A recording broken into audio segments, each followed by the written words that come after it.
کی صفتیں، طہارت کی صفتیں، ہر ایک چیز کی صفت ہوتی ہے. یہ چیز فرض ہے، یہ چیز واجب ہے، سنت ہے، مستحب ہے. تو طہارت جو ہے اس کی بھی صفت ہے. جیسے کہ نماز کے لیے طہارت وضو فرض ہے. نماز کے لیے طہارت کیا ہے؟ فرض. اور مصحف کے چھونے اور طواف کے لیے وضو طہارت واجب. اور سونے کے لیے، کھانے کے لیے اور بھی بہت ساری جگہوں پر وضو سنت. اسی طریقے سے جنابت کے لیے غسل واجب ہے، حیض کے لیے، نفاس سے فراغت کے لیے غسل واجب ہے. عیدین اور جمعہ، احرام باندھنے وغیرہ کے لیے غسل جو ہے وہ سنت ہے. یہ صفتیں. اس کے علاوہ جو ہے 30 مقامات پر طہارت مستحب ہے، جس کو خزائن میں بیان کیا گیا ہے. یہ بحث علامہ عینی نے عین الہدایہ کے اندر بیان فرمایا ہے.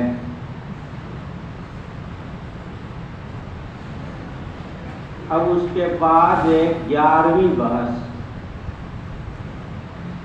طہارت کی حکمتیں. طہارت کی حکمتیں. طہارت کی حکمتیں کیا ہے؟ طہارت کی حکمتیں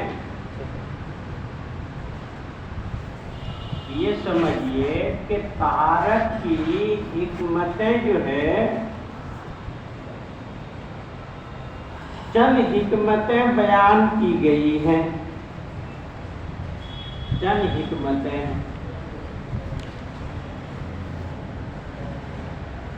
ایک حکمت کی طرف تو حضرت امام ترمذی رحمۃ اللہ علیہ جو ہے خود اشارہ فرمائے. جیسے ترمذی شریف کے 3 صفحہ پر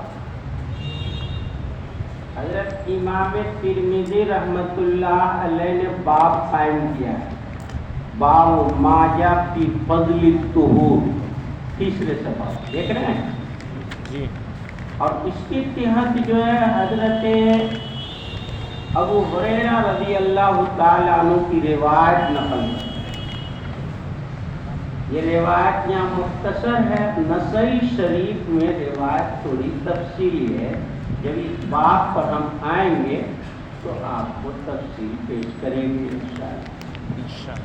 اس روایت میں حضرت ابو ہریرہ رضی اللہ تعالی عنہ روایت کرتے ہیں کہ حضور صلی اللہ علیہ وسلم نے فرمایا اذا توضأ العبد المسلم او المؤمن فغسل وجهه خرجت من وجهه كل خطية نظر إليها بعينيه مع الماء أو مع آخر قطر الماء أو نويان وإذا غسل يديه خرجت من يديه كل خطية فتشتها يداه مع الماء أو مع آخر قطر الماء حتى يخرج نقيا من الذنوب. حضرت ابو ہریرہ رضی اللہ تعالیٰ عنہ فرماتے حضور صلی اللہ علیہ وسلم نے ارشاد فرمایا کہ جب بندہ مسلم یا مومن اب وضو کرتے ہوئے اپنے چہرے کو دھوتا ہے تو گناہ، ہر گناہ اس کے چہرے سے نکل جاتے ہیں۔ جو اپنے دونوں آنکھوں سے اس گناہ کی طرف دیکھا تھا، پانی کے ساتھ یا پانی کے قطرے کے ساتھ، اور جب دھوتا ہے دونوں ہاتھ کو تو ہر گناہ نکل جاتے ہیں ان کے دونوں ہاتھوں سے۔ جس کو چھوا تھا ان کے ہاتھوں نے چھو کر کے گناہ کیا تھا، پانی کے ساتھ یا پانی کے ساتھ، یہاں تک کہ گناہ سے بالکل پاک صاف ہو جاتا ہے، منقع۔ اس سے یہ بات معلوم ہوئی کہ طہارت کی ایک حکمت خروج آثام ہے، انسان سے گناہوں کا نکلنا ہے۔ طہارت حاصل کرنے سے انسان گناہوں سے پاک ہو جاتا ہے، گناہوں سے صاف ہوتا ہے۔ اس لیے گناہ کرنے کے بعد طہارت حاصل کرنے سے انسان ہلکا پڑتا ہے۔ جیسے آپ نے بد نظری ہو گئی، موبائل دیکھ رہے تھے، بد نظری ہو گئی، آپ نے وضو کر لیا، وہ گناہ نکل گیا۔ کوئی بڑا گناہ ہو گیا،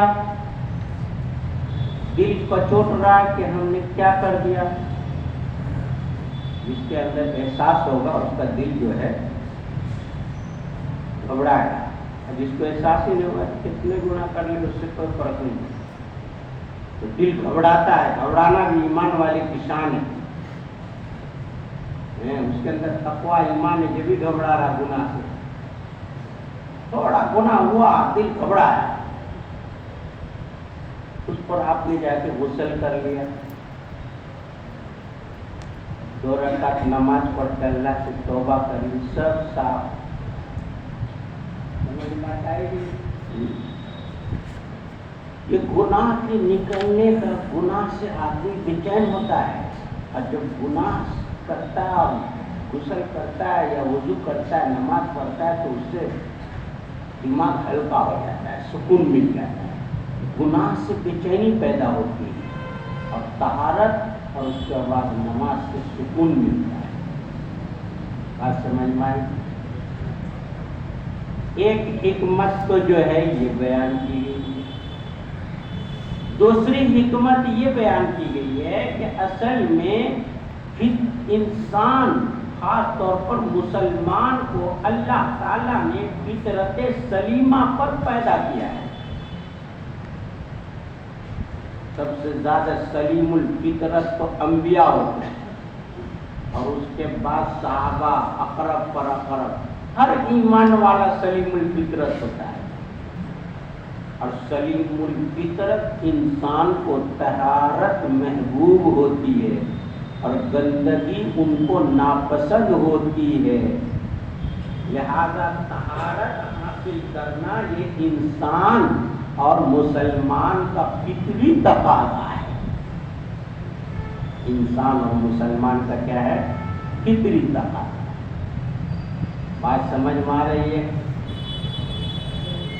تیسری حکمت یہ بیان کی گئی ہے کہ طہارت کی بہت ساری انواع ہیں،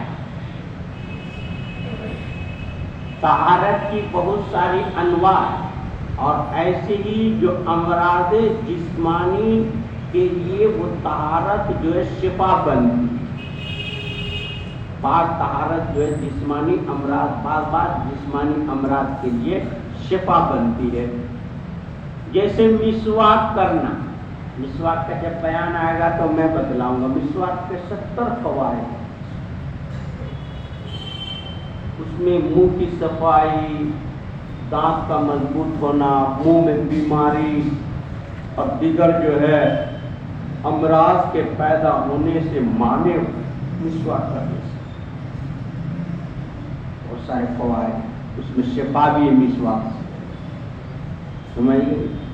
اسی طریقے سے طہارت الاذن، کان کی طہارت، طہارت الانف، ناک کی طہارت، یہ سب اعضاء کے شفا کے لیے فائدہ ہے۔ اسی طریقے سے تقلیل الاصابع، تقلیل اللحیہ، انگلی کی تقلیل کرنا، وضو میں خلال کرنا، اسی طرح داڑھی کا خلال کرنا، اس میں شفا ہے۔ جب یہ موقع آئے گا باب میں ترمذی میں تو ہم وہاں بتلائیں گے انشاءاللہ۔ بات سمجھ میں آئی؟ تو طہارت کا تیسرا فائدہ، تیسری حکمت یہ کہ طہارت کے بہت سارے انواع، بہت سارے امراض کے لیے جو ہے شفا بخش ہے، اس لیے طہارت حاصل کی جاتی ہے۔ حضرت شاہ ولی اللہ محدث دہلوی رحمۃ اللہ علیہ نے اپنی مائے ناز کتاب حجت اللہ البالغہ میں احکام کے حکم اور اسرار کو بڑے شرح و بسط کے ساتھ بیان فرمایا۔ حجت اللہ البالغہ میں بڑے شرح و بسط کے ساتھ جو ہے اس کو بیان فرمایا ہے۔ اسی طریقے سے المصالح العقلیہ ایک کتاب ہے جس میں احکام کے عقلی مصلحتوں کو اور جو ہے نقل کو عقل پر جوڑنے کی مختصر انداز میں کوشش کی گئی۔ ایک بات یاد رکھنی چاہیے کہ اللہ تبارک و تعالی حکیم بھی ہے اور حاکم بھی ہے۔ اللہ تعالیٰ کیا ہے؟ حکیم بھی ہے اور حاکم بھی ہے۔ اور فعل الحکیم لا یخلو عن الحکمت، اور حکیم کا فعل جو ہوتا ہے وہ حکمت سے خالی نہیں ہوتا ہے۔ حکیم جو بھی کام کرنے کا حکم دے وہ حکمت سے خالی نہیں ہوتا ہے، اس میں حکمتیں ہوتی ہیں۔ اور حاکم کا مطلب ہے کہ حاکم جس چیز کا حکم دے اس کا امتثال جو ہے، اس کا امتثال ضروری ہے۔ حاکم کے حکم کا امتثال کرنا یہ بھی جو ہے یہ بھی فائدہ ہے،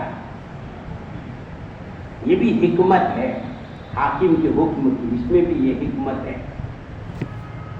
سمجھ بات؟ یہی بندگی کامل ہے۔ لیکن ایک بات یاد رکھنی چاہیے، حضرت فقیہ الاسلام حضرت مفتی مظفر حسین صاحب رحمۃ اللہ علیہ نے فرمایا کہ بہت سارے لوگ حکمتیں اور مصلحتیں بیان کرتے ہیں، اپنی اپنی کتاب میں احکام کی حکمتیں اور مصلحتیں بیان کرتے ہیں، لیکن ضروری نہیں ہے کہ جو وہ احکام کی حکمتیں اور مصلحتیں بیان کرتے ہیں وہ وہی بعینی وہی حکمت ہو جو اللہ تعالیٰ کی حکمت، کیونکہ بندہ غور و خوض، تدبر اور تفکر کے ساتھ جو ہے وہ کوئی حکمت نکالتا ہے۔ اللہ تعالیٰ نے یہ نہیں فرما دیا قرآن میں یا حدیث میں کہ میں نے یہ حکم کی، یہ حکمت ہے، یہ مصلحت، اللہ کا نہیں کہا۔ ہاں بندہ اس میں غور کر کے اس میں حکمتیں نکال رہا ہے، مصلحتیں، فائدے نکال رہا ہے، تو یہ ضروری نہیں کہ اللہ تبارک و تعالیٰ کی یہی حکمت اور مصلحت ہو سکتا ہے اس کے علاوہ بھی ہو، یہ بھی ہو سکتا ہے، کیونکہ انسان کا غور و فکر، تدبر اور تفکر یہ ظنی ہے، یقینی نہیں ہے۔ ظن کا فائدہ دے گا، یقین کا فائدہ نہیں دے گا۔ اس لیے یہ حکمتیں جو علماء اپنی اپنی کتابوں میں عقلی دلائل کی روشنی میں بیان کرتے ہیں وہ قطعی نہیں ہوتی ہے، وہ ظنی ہوتی ہے۔ بات سمجھ میں آ گئی؟ باٹا لوگ اب اس کے بعد جو ہے 12ویں بات، آخری بات،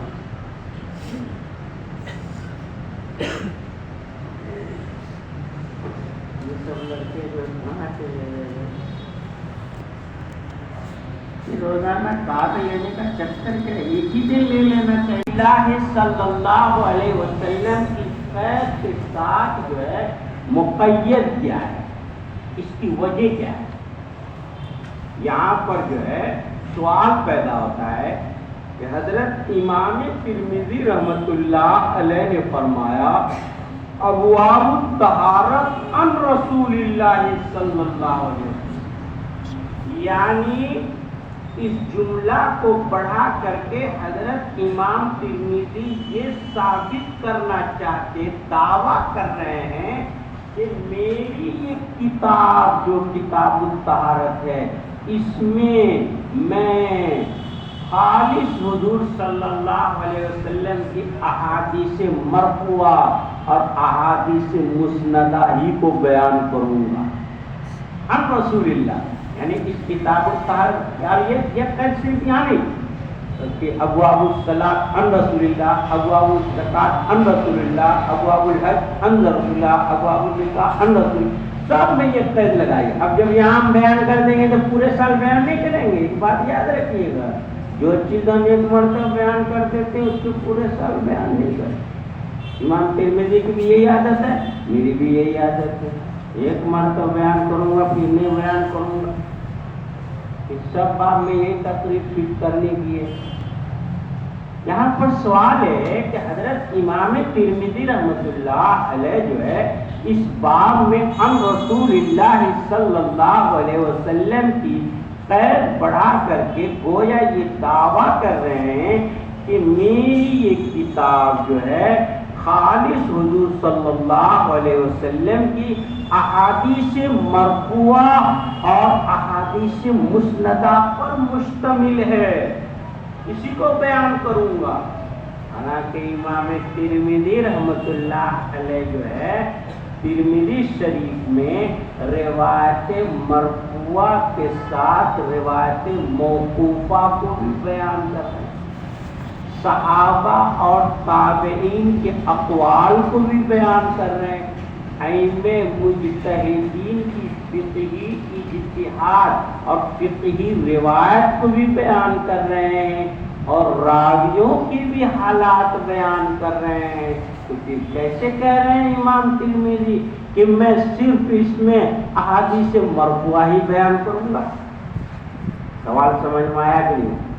امام ترمذی دعویٰ کر رہے صرف احادیث مرفوعہ بیان کروں گا، حالانکہ آپ دیکھیں گے ترمذی شریف پڑھیں گے تو اس میں احادیث مرفوعہ کے علاوہ موقوفہ، اسی طرح صحابہ تابعین کے اقوال، اسی طرح ائمہ مجتہدین کی فقہی روایات، راویوں کے حالات، یہ سب بیان کیے ہیں، یہ سب بیان کیے۔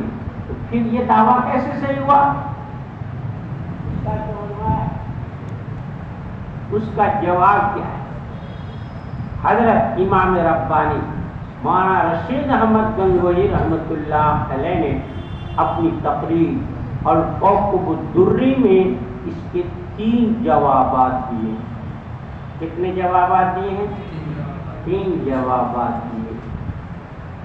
پہلا جواب یہ ہے، حضرت گنگوہی یہ فرماتے ہیں کہ حضرت امام ترمذی رحمۃ اللہ علیہ کا ابواب جو ہے کہنا، ان ابواب جمع ہے باب کی، تو یہ امام ترمذی کرے عن رسول اللہ، باب عن رسول اللہ، اس کا مطلب یہ ہے کہ یہ باب کے معنی دروازہ، باب کے معنی کیا ہے؟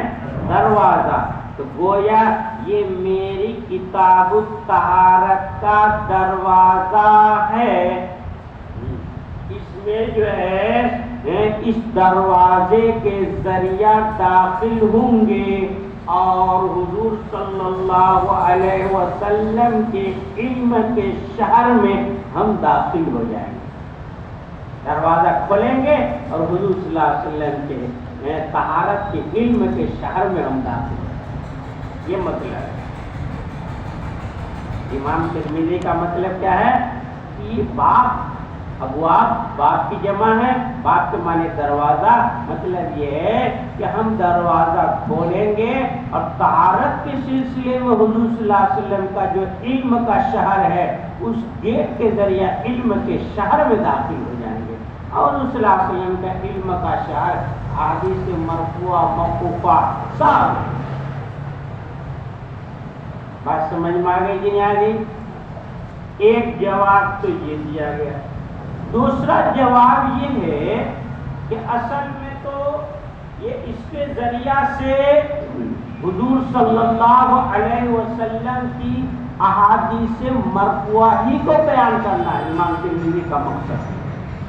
امام ترمذی کا مقصد حضور صلی اللہ علیہ وسلم کی احادیث مرفوعہ ہی کو بیان کرنا مقصد ہے اس کتاب میں۔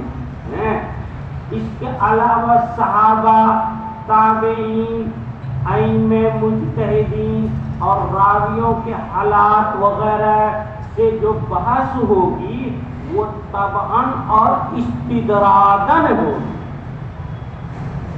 طبعاً ہے، استدراجاً ہے، اور یا یہ کہ یہ احادیث کی تعریف اور احادیث میں بصیرت پیدا کرنے کے لیے صحابہ، تابعین، فقہاء میں مجتہدین کے اقوال کو بیان کرنا مقصد ہے، ورنہ مقصد اصل تو کیا ہے؟ احادیث ہے۔ احادیث میں بصیرت پیدا کرنے کے لیے ان چیزوں کو جو ہے طبعاً اور جو ہے استدراجاً اور تائیداً پیش کی جا رہی ہے، جو ایک اہم ضرورت اور غائب درجہ مقصود بالذات چیز ہے۔ غائب درجہ مقصود بالذات، سمجھ میں بات آ رہی ہے؟ کیا جواب ہوا؟ دو۔ تیسرا جواب حضرت گنگوہی رحمت اللہ علیہ نے یہ دیا ہے کہ اصل میں بات یہ ہے کہ حضور صلی اللہ علیہ وسلم کی جو احادیث ہیں اس کی دو صورتیں ہیں۔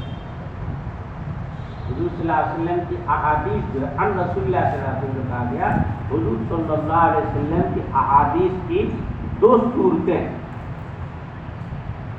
بات سمجھ میں آئی؟ دو صورتیں۔ ایک صورت تو یہ کہ بعینہ حضور صلی اللہ علیہ وسلم کی زبان سے نکلے ہوئے الفاظ ہیں، وہ تو احادیث مرفوعہ مسندہ ہے۔ دوسرے یہ ہے کہ حضور صلی اللہ علیہ وسلم نے صراحتاً الفاظ میں اس چیز کا حکم نہیں دیا، بلکہ حضور صلی اللہ علیہ وسلم کی بات دلالت کرتی ہے، یا حضور صلی اللہ علیہ وسلم کے کلام سے اس چیز کی طرف اشارہ ہوتا ہے، تو اس دلالت اور اس اشارہ سے ائمہ مجتہدین نے فقہی مسائل، صحابہ نے اس اشارات اور جو ہے دلالت سے اقوال پیش کیے، اور صحابہ ائمہ مجتہدین کی فقہی اجتہاد کا استنباط کیا، تو گویا کہ یہ احادیث کا معنی ہے۔ تو احادیث مرفوعہ مسندہ تو کیا ہے؟ یہ الفاظ حدیث ہے، اور صحابہ، تابعین کے اقوال، ائمہ مجتہدین کے فقہی روایات وغیرہ یہ احادیث کے معنی ہیں، سمجھ گئے کہ نہیں؟ اور جہاں ان رسول اللہ صلی اللہ علیہ وسلم کے کہنے کا مقصد یہ ہے کہ حضور صلی اللہ علیہ وسلم سے جو صراحتاً الفاظ کے طور پر منقول ہے وہ، اور جو حضور صلی اللہ علیہ وسلم کے کلام سے دلالتاً اور اشارتاً معلوم ہوتا وہ بھی اس باب میں بیان کیے جائیں۔ بات سمجھ میں آ گئی کہ نہیں آ گئی؟ بڑھو نا بھائی، سمجھ میں آ گئی؟ یہ تین قول جو ہے حضرت رشید احمد گنگوہی رحمت اللہ علیہ نے کوكب الدری میں صفحہ نمبر 8 جلد نمبر 1 میں بیان کیا ہے، آپ وہاں دیکھ سکتے ہیں۔ اب یہاں پر یہ سمجھیے اس بات کے بعد کہ قدماء محدثین اور قدماء فقہا، قدمائے محدثین و قدمائے فقہا اور متأخرین محدثین اور متأخرین فقہا کی کتاب میں فرق ہے۔ پہلے کے محدثین اور پہلے کے فقہا جو تھے شروع زمانے کے قرن اول کے، ان کی کتاب جو حدیث کی ہے فقہ کی وہ، اور بعد کے محدثین کی جو کتاب ہے حدیث کی اور فقہا کی کتاب فقہ کی، دونوں میں فرق ہے۔ کیسے فرق ہے؟ چند طرح سے فرق ہے، ہم آپ کو سمجھانا چاہتے ہیں، سمجھیں گے آپ لوگ؟ بولیے، سمجھیے گا۔ سمجھنے کی بات یہ کہ حضرت امام ترمذی رحمۃ اللہ علیہ کا ان رسول اللہ صلی اللہ علیہ وسلم کہہ کر کے اس جملہ کو بڑھا کر کے قدمائے محدثین، قدمائے فقہا اور متأخرین محدثین اور متأخرین فقہا کی کتاب میں فرق بیان کرنا چاہتے ہیں۔ اس جملہ کو بڑھا کر کے یہ کہہ رہے ہیں کہ میری کتاب ماقبل کے محدثین و فقہا کے طریقے تصنیف سے الگ الگ ہے۔ میری یہ کتاب متأخرین کے لسٹ میں آتی ہے، میری یہ کتاب جو ہے متقدمین کے لسٹ میں نہیں آتی ہے، متقدمین کی کتاب سے الگ الگ ہے یہ میری کتاب۔ کیسے؟ یعنی اس میں خالص مرفوع روایت کا بیان ہوگا۔ چنانچہ اس بحث کو حافظ ابن حجر عسقلانی نے اپنی کتاب ہدی الساری فی مقدمہ فتح الباری، فتح الباری کا مقدمہ کا نام ہے ہدی الساری، اور اسی طرح ان میں سے تفصیل سے بیان کیا مقدمہ فتح الباری میں، اور علامہ انور شاہ کشمیری رحمۃ اللہ علیہ نے اسی میں سے اخذ کیا ہے، جس کو معرف السنن میں نقل کیا گیا ہے علامہ انور شاہ کشمیری کی تقریر میں۔ خلاصہ یہ ہے کہ قدمائے محدثین اور قدمائے فقہا اپنی اپنی کتابوں میں کیا کرتے تھے؟ اخبار مرفوعہ اور آثار موقوفہ کو خلط ملط کر کے بیان کرتے، احادیث مرفوعہ بھی لا رہے ہیں اور آثار موقوفہ صحابہ تابعین کے اقوال بھی بیان کرتے ہیں، خلط ملط کر کے بیان کرتے ہیں۔ جیسے کتاب، سب سے پہلی کتاب ہے موطا امام مالک، اسی طریقے سے جامع سفیان ثوری، اسی طریقے سے عبد الرحمن بن عمرو الاوزاعی کی کتاب، اور اسی طریقے سے حماد بن سلمہ کی کتاب، اسی طریقے سے کتاب الآثار لابی یوسف اور کتاب الآثار للامام محمد بن حسن الشیبانی وغیرہ۔ یہ سب کتاب میں احادیث مرفوعہ اور آثار موقوفہ صحابہ تابعین کے اقوال کو خلط ملط کر کے بیان کیا گیا ہے۔ بلکہ بعض کتب احادیث میں احادیث مرفوعہ اور موقوفہ کے بعد فقہی جزیات اور فقہی اجتہاد کو بھی خلط ملط کر کے بیان کر دیا پہلے کی کتاب میں، جیسے کتاب الحج والآثار للامام محمد بن حسن، اسی طرح کتاب الخراج للامام ابی یوسف۔ حضرت امام محمد کی کتاب الحج والآثار اور امام ابو یوسف کی کتاب الخراج میں احادیث مرفوعہ، صحابہ کے اقوال، موقوف روایتیں، فقہی اجتہاد سب کو خلط ملط کر کے بیان کیا ہے۔ سب سے پہلے خالص احادیث مرفوعہ کو، خالص احادیث مرفوعہ کو چھانٹ کر کے الگ کر کے بیان کیا، آثار موقوفہ صحابہ تابعین فقہی اقوال وغیرہ کو اس میں شامل نہیں کیا، خالص حضور صلی اللہ علیہ وسلم کی احادیث کو جنہوں نے چھانٹ کر کے کتاب لکھی ہے، ان میں سب سے پہلی کتاب حضرت امام احمد ابن حنبل علیہ الرحمہ کی مسند امام احمد ابن حنبل، حضرت امام احمد ابن حنبل علیہ الرحمہ کی مسند امام احمد ابن حنبل۔ اسی طریقے سے ان کی اتباع میں بہت ساری احادیث مرفوعہ پر مشتمل کتابیں لکھی گئی، جیسے موسیٰ ابن عبید اللہ العبسی اور حماد ابن خزاعہ جو ہے، اسی طرح نعیم ابن حماد الخزاعی اور مسدد ابن مسرحد، یہ سب کیا کیے؟ ان کی امام احمد ابن حنبل کی اتباع میں خالص احادیث مرفوعہ کو بیان کیا، موقوفہ صحابہ تابعین وغیرہ کے اقوال وغیرہ کو بیان نہیں کیا ہے۔ اور پھر بہت سارے محدثین نے خالص احادیث مرفوعہ پر مشتمل مسانید لکھی ہے، ٹھیک ہے، بہت ساری مسانید لکھی۔ پھر اس کے بعد آئے اور جیسا کہ تدوین حدیث کے اس میں ہم نے بتلایا کہ پھر احادیث سقیمہ کو، احادیث صحیحہ کو احادیث سقیمہ سے چھانٹ کر کے خالص صحیح حدیث کا مجموعہ تیار کیا۔ ان میں سر فہرست نام حضرت امام بخاری رحمۃ اللہ علیہ، خالص احادیث صحیحہ کو سقیمہ سے چھانٹ کر کے بیان کیا ہے، اس میں سر فہرست نام امام بخاری ہے۔ اور اس کے بعد امام مسلم اور اصحاب سیاہ ستہ جن کے صحیح کا لقب ملا ہے وہ سب بتلا۔ اور جو ہے جنہوں نے صرف فقہی روایت کو بیان کیا، احادیث سے چھانٹ کر کے صرف فقہی اجتہاد کو، فقہی مسئلے کو بیان کیا اور اپنی کتاب میں جمع کیا، ان میں سر فہرست نام جو ہے وہ امام محمد ابن حسن الشیبانی کی کتب ستہ ہے۔ امام محمد ابن حسن الشیبانی کی کیا ہے؟ کتب ستہ ہے۔ کیا کتاب ہے؟ 6 کتاب بولو۔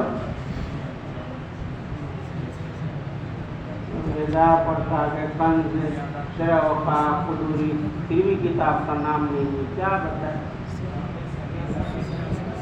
جامع صغیر، جامع کبیر، جامع صغیر، اصل الصغیر، اصل الکبیر، مقصود اور زیادات، مقصود اور زیادات، یہ 6 کتاب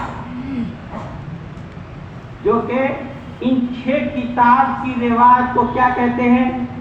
ظاہر الروایت۔ اور امام محمد کی 6 کتاب کے علاوہ جو روایت ہوگی اس کو نادر الروایت کہا ہے۔ بات سمجھ میں آ رہی کہ نہیں آ رہی؟